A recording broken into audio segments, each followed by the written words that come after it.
और आइए आगे बढ़ते हैं इस वक्त की बड़ी खबर के साथ। हल्द्वानी से बड़ी खबर आ रही है, जहां कांग्रेस को एक बड़ा झटका लगा है। प्रदेश महासचिव महेश शर्मा ने कांग्रेस छोड़ दी है। बड़ी खबर आपको बता रहे हैं इस समय की। प्रदेश महासचिव है महेश शर्मा, जिन्होंने कांग्रेस छोड़ दी है। आज देहरादून में महेश शर्मा अपने समर्थकों के साथ बीजेपी ज्वाइन करने जा रहे हैं। महेश शर्मा सीएम पुष्कर सिंह धामी की मौजूदगी में बीजेपी की सदस्यता लेंगे। 2022 में महेश शर्मा विधानसभा चुनाव में कालाडूंगी विधानसभा से कांग्रेस के प्रत्याशी रह चुके हैं और आज बीजेपी का दामन अपने तमाम सहयोगियों के साथ, समर्थकों के साथ थामने वाले हैं। तो कांग्रेस को बड़ा झटका आज लगने वाला है। लेकिन आगे बढ़ते आपको बताएं कि इस बार के लोकसभा चुनाव में उत्तराखंड के अंदर अग्निवीर भर्ती बड़ा मुद्दा बनता हुआ दिखा है। कांग्रेस खुलकर अग्निवीर को ही खत्म करने की बात कह रही है, तो बीजेपी ने भी सैनिक वोटर्स को साधने के लिए नई प्लानिंग कर ली है। देखिए रिपोर्ट।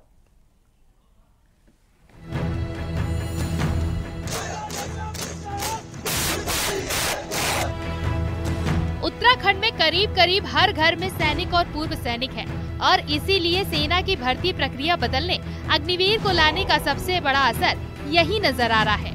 ऐसे में कहीं सैनिक वोट हाथ से खिसक न जाए, इसके लिए बीजेपी प्लानिंग में जुट गई है।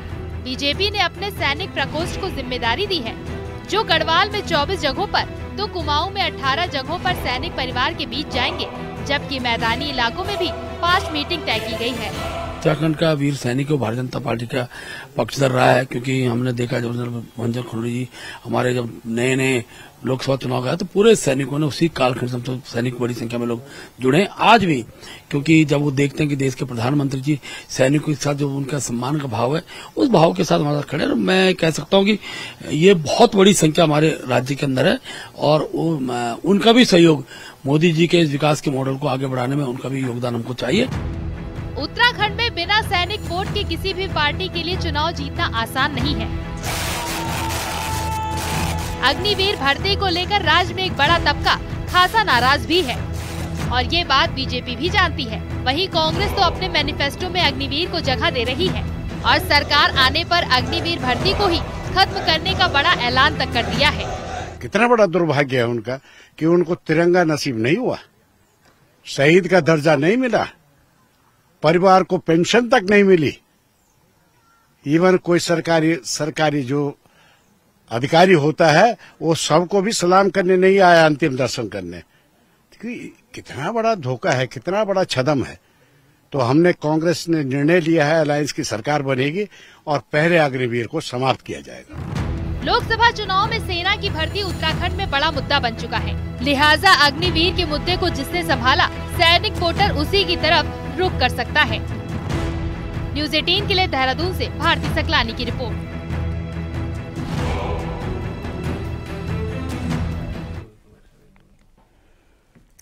और ये आगे बढ़ते हैं। देहरादून से इस समय एक बड़ी खबर आ रही है। आज एसडीआरएफ में पहला दीक्षांत समारोह हो रहा है।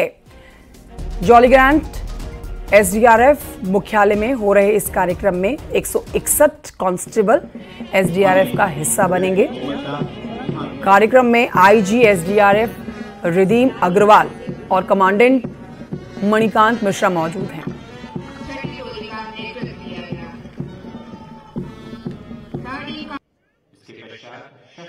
देखिए, वैसे हमारे यहाँ अगर देखा जाए तो वैकेंसी जो चल रही थी, अच्छी बात यह है कि वैकेंसीज हमारी पूरी होने लगी और हमारे अभी जो आपने देखा कि यहाँ 171 आरक्षी उत्तीर्ण हुए हैं, ऐसे अन्य स्थानों पर भी हमारे आरक्षी आज ही के दिन उत्तीर्ण होकर पुलिस सिस्टम में आ रहे हैं। और सबसे बड़ी बात है कि सब इलेक्शन के टाइम में हम इन लोग सबका उपयोग कर सकते हैं। ये हमारे इलेक्शन टाइम में काफी अच्छा नेतृत्व प्रदान करेंगे हमारे फोर्स को। गंगोत्री नेशनल पार्क के गेट पार्क प्रशासन के द्वारा 1 अप्रैल को खोल दिए जाएंगे, लेकिन गोमुख ट्रैक के लिए इस बार सैलानियों और पर्वतारोहियों को थोड़ा सा लंबा इंतजार करना पड़ सकता है। देखें खास रिपोर्ट।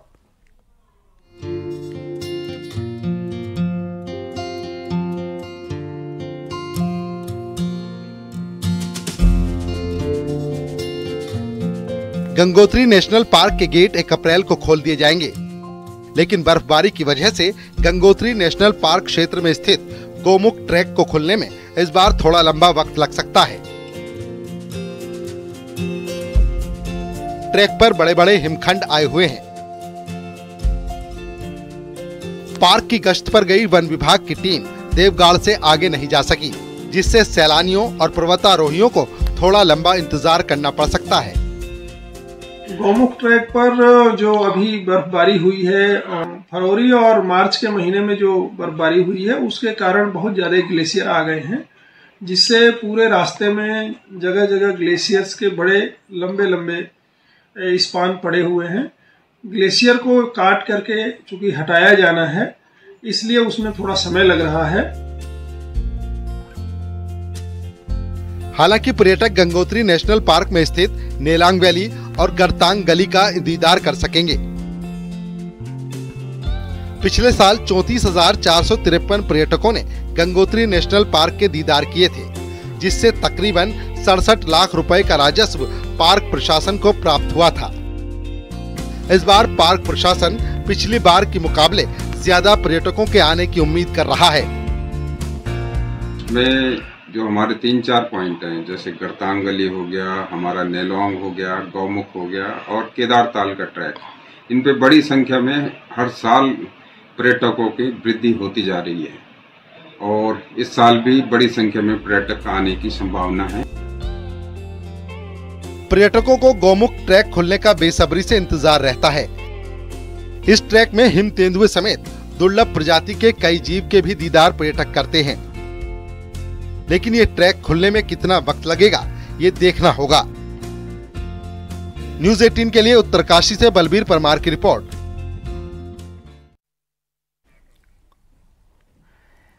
फटाफट अंदाज में आपको दिखाते हैं पहाड़ की 10 बड़ी खबरें पार्ट टॉप 10 में। अल्मोड़ा लोकसभा चुनाव के लिए अब 7 प्रत्याशी मैदान में हैं। यूकेडी प्रत्याशी अर्जुन कुमार देव ने अपना नाम वापस ले लिया। श्रीनगर के पास कीर्तिनगर में चेकिंग के दौरान 3,66,000 का कैश एक गाड़ी से बरामद किया गया। जिले में आचार संहिता लागू होने के बाद अब तक 7,99,700 रुपए बरामद किए गए हैं। लोकसभा चुनाव को लेकर रुद्रप्रयाग में पुलिस प्रशासन की टीम एक्टिव नजर आ रही है। बद्रीनाथ हाईवे पर खांकरा में पुलिस लगातार गाड़ियों की चेकिंग कर रही है। बागेश्वर में आदर्श आचार संहिता लागू होने के बाद से सी विजिल ऐप पर लोग शिकायत दर्ज करा रहे हैं। अधिकांश शिकायतों में निजी और सार्वजनिक संपत्ति पर प्रचार सामग्री चस्पा करने का आरोप है।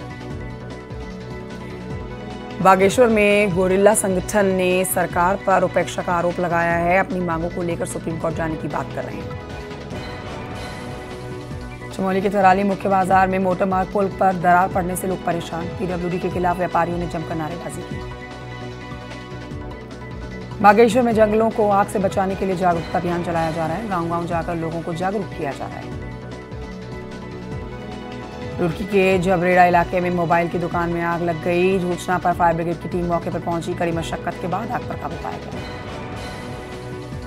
उत्तरकाशी में लगातार जंगलों में आग की घटनाएं सामने आ रही हैं। आग की चपेट में मुखेम रेंज के जंगल भी हैं। और चारधाम यात्रा पर सरकार का पूरा फोकस है, लिहाजा चारों धामों में पार्किंग व्यवस्था को लेकर लगातार काम किया जा रहा है। पार्किंग क्षमता को बढ़ाया जा रहा है।